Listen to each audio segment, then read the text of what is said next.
হাসি, আনন্দ আর উৎসবমুখর পরিবেশে বাংলা নববর্ষ উদযাপন করেছে জাপানে বসবাসরত প্রবাসী বাংলাদেশিরা। মঙ্গলবার বর্ণিল এই আয়োজন করে টোকিওর বাংলাদেশ দূতাবাস। আর এতে উপস্থিত ছিলেন প্রধানমন্ত্রীর বিশেষ সহকারী ডক্টর মোহাম্মদ সাকিরুল ইসলাম খান সহ বিভিন্ন দেশের কূটনীতিক ও জাপান সরকারের ঊর্ধ্বতন কর্মকর্তারা। জাপান থেকে প্রতিনিধি নাইম আহমেদের পাঠানো তথ্য ও চিত্রে ডেস্ক রিপোর্ট। সিলন টি রপ্তানিতে শীর্ষে।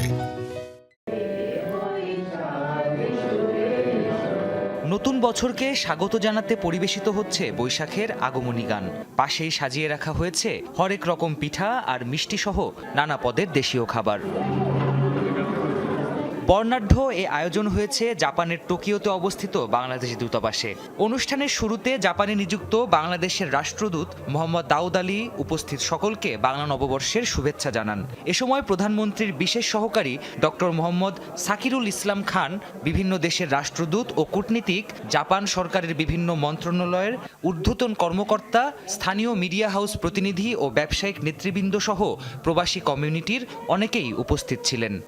দূতাবাসে প্রথমবারের মতো আমরা ডিপ্লোমেট, পররাষ্ট্র মন্ত্রণালয় সহ অন্যান্য মন্ত্রণালয়ের কর্মকর্তা, জাপানি ব্যবসায়ী এবং বাংলাদেশ কমিউনিটিদের সমন্বয়ে একটু উদ্যোগ নিয়েছিলাম পয়লা বৈশাখ করা। সেটা আজকে হলো, অনেক লোকের সমাগম হয়, আমরা অত্যন্ত খুশি।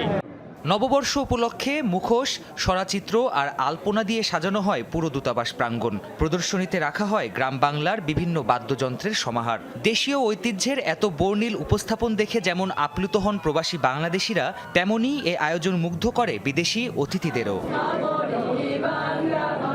সাংস্কৃতিক অনুষ্ঠানে বাংলাদেশের সমৃদ্ধ লোকসংস্কৃতিকে তুলে ধরা হয়। অন্যতম আকর্ষণ ছিল দূতাবাস পরিবারের সদস্যদের পরিবেশনায় সমবেত সঙ্গীত এবং জাপানিজ শিক্ষার্থীদের কণ্ঠে আমি বাংলায় গান গাই এর মতো দেশাত্মবোধক গান।